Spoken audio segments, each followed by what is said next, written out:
President of the Ohio Senate says the state's upcoming primary election in May may be split into two. Local and statewide issues still happening on May 3rd, and the races for the Ohio Senate and House coming at a later date. This comes after the Ohio Supreme Court ruled two legislative district maps submitted for approval are unconstitutional. Michael Sandlin talked to the superintendent of a local school district who's trying to pass multiple levies and says this change could have a negative impact on all local elections. If they're talking about pulling state level elections, separating the state part out, I think that's a little problematic for us. Genoa Local Schools has two levies set for the polls in May, and their superintendent, Michael Ferguson, says the possibility of splitting the election in two could negatively impact their chances. Without legislative and state candidates, local elections could get significantly less attention than an average year. Half the challenge, I think, with any election is motivating voters to come out. And so if you take something off the plate, if that goes away, we know we're not going to see, as big a voter turnout.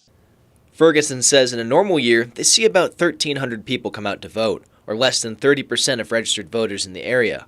But without a major component driving interest, he says that percentage will shrink. And Ferguson tells me this is a year with significant levies at stake, with both the technology levy and a $1.3 million emergency operating levy on the ballot.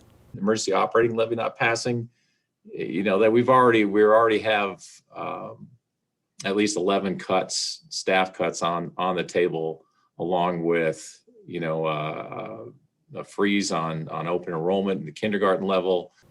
Ferguson says watching the issue of gerrymandered legislative maps evolve into the possibility of a split election has been frustrating because the politicians aren't seeing who's actually being affected by the process. We provide, I think, a first-class education for our kids.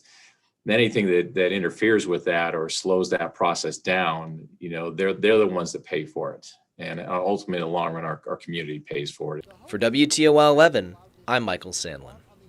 We reached out to the Secretary of State's office to see what the legislative map delays mean for the election process. A spokesperson for the office tells us you can't just flip a switch and have an election. A lot of work goes into certifying candidates, preparing and printing ballots. This is somewhat like trying to fly and land planes in a storm. We're not saying it can't be done, just that there's a higher degree of risk.